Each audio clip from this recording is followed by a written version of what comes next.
Hello, welcome to this week's Midweek message for Thursday, the 5th of September. Let's begin with a question.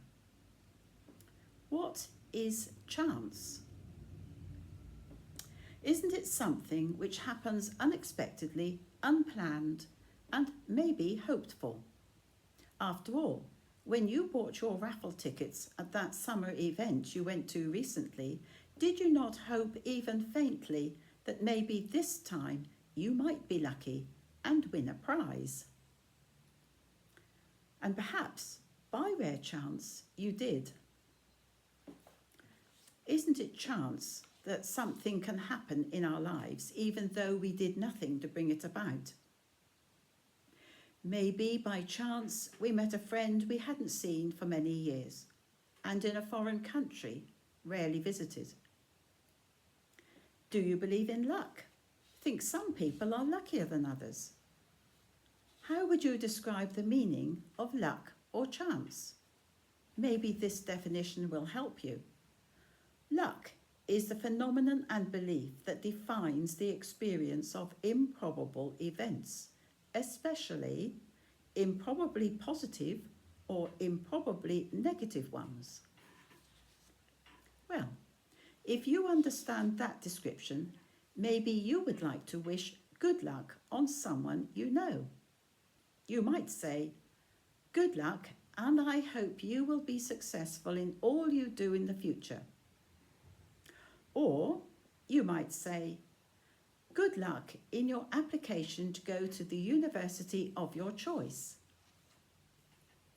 Well, wishing someone good luck suggests there's something of chance that may happen today or tomorrow. Although the laws of chance can be measured in our favour if we know all the facts. After all, the game of Ludo is a game of chance, with wise strategy thrown in for good measure. But it is good to know that the regular rhythm of the world doesn't depend on chance. After all, as long as the earth endures, seed time and harvest, cold and heat, summer and winter, day and night will never cease. You might add, if you're lucky. But we are certain that the moon will shine, even if we can't see it. The sun will rise, the tides will ebb and flow, as they always have. So what is the difference between chance and faith? Well, faith is believing in what we have not seen. Faith is believing the witness statements of the disciples who knew and lived with Jesus. And they experienced his utter goodness. They saw his miracles happen, and in plain sight. They realized the incredible truthfulness and integrity that was Jesus. Faith, too, is opening our eyes to the witness of so many figures of history in the Old Testament, and more in the New Testament. And again, more wise and learned, plain and ordinary people through time, and still today. The disciples came to believe. Now, had they not seen the Son of God here on earth and believed, then there would have been no Christian faith at all. Faith in God is a gift from heaven that comes as we choose to believe, as we search for it, and as we hold on to it. And chance is not the same as faith. Faith that asks for help from God, and then, as if by chance, the help comes. But when that help comes, you know in your soul, in your inner being, that the help you asked for did come from God and not by mere chance. Jesus was teaching the people one day when he said, "Keep on asking, and you will receive what you ask for. Your heavenly Father will give good gifts to those who ask him. Matthew 7. God's promise is not based on perhaps, maybe, or if you're lucky. Let's hear a story. Is it of chance or of faith? It's from a book called The Apple of His Eye by Bridget Plass. And she was writing of how loved she feels by God. She writes, I was still in Scargill and the last day of my mini-retreat had arrived. I woke up early to the strange sound of silence. Peering through the misted window, I realised that it had been snowing heavily during the night. I was worried. How would we all get out? I grabbed my case, hurried down, hugged and thanked, and skidded my way to the car. The first 20 miles were very nasty, but eventually I made it to the motorway. So much for my renewed closeness with God, I thought. So much for feeling that he really did not care about me after all.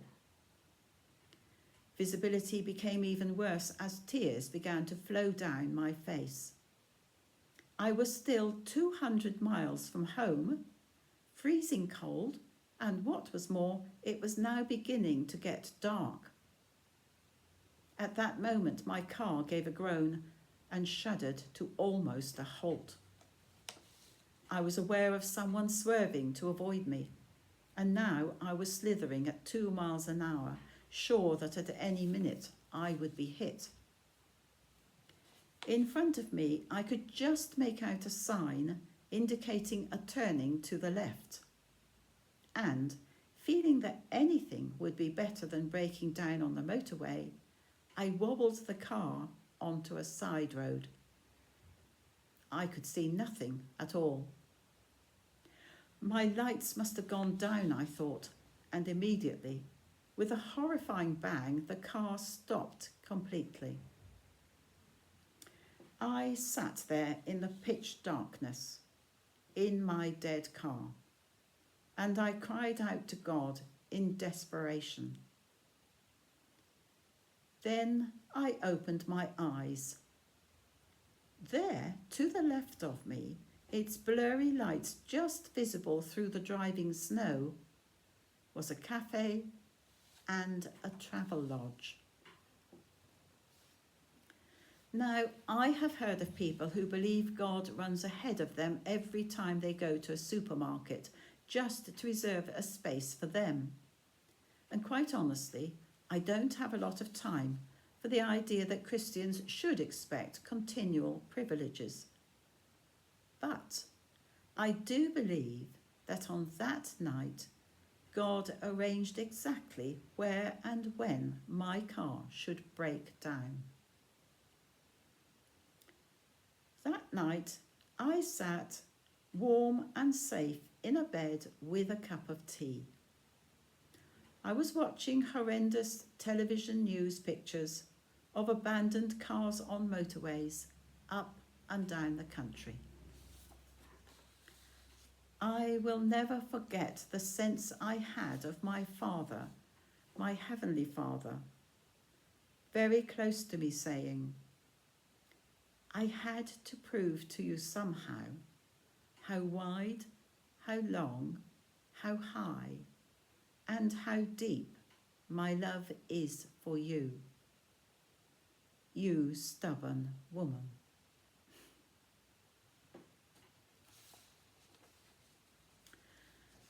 Well, in the words Father John Woolley wrote in his book, I Am With You, let's hear God speaking to us now. Having absorbed my word, let your life now tell the world that I cannot fail you in anything.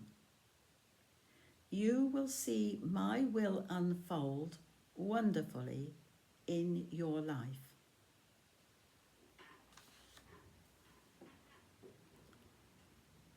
So in the future, let's not say goodbye and good luck. Better just to say goodbye, which is the shortest way of saying God be with you. And may God be with you now.